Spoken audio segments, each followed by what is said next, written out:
Sa ibang balita, tiwala ang isang ekonomista na maghahatid ng benepisyo sa bansa ang nakatakdang biyahe ni Pangulong Ferdinand R. Marcos Jr. sa Canada.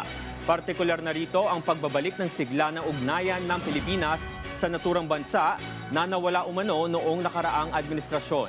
Si Steph Vicente ng Radyo Pilipinas World Service sa sentro ng balita.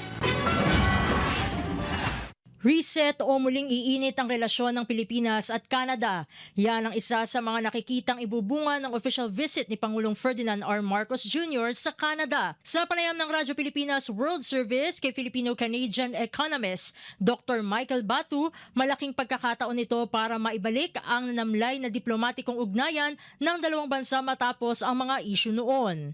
So mahalaga ito pagbisita na ito kasi it's like these two countries are putting that behind them na.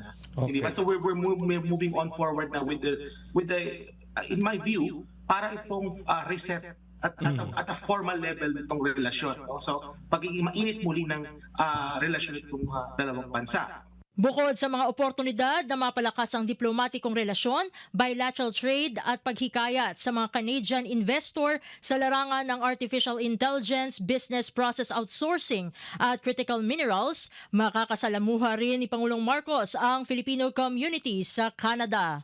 At yung panghuli dito rin na nakikita ko na mahalaga rin is yung pag-leverage namin ng mga Pilipino na nandito na sa Canada, no, to warm up the relations. Kasi kung titignan mo rin in terms of population, we're about 1 million na dito na Filipino-Canadians, Canadians of Filipino descent and origin.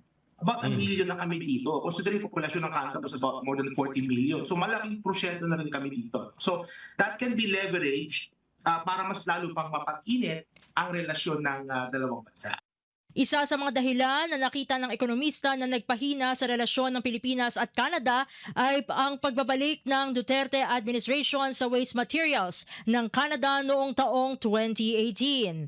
At ang pagkansela na rin ng pagbili ng Bell helicopters mula sa Canada na nagkakahalaga ng 12 billion pesos. Kaya naman sa pagbisita ni Pangulong Marcos sa Canada bukas hanggang July 4, tiwala si Dr. Batu na maraming oportunidad ang maiuwi ng Pangulo para sa Pilipinas. Para sa Integrated State Media, Steph Vicente ng Radyo Pilipinas World Service.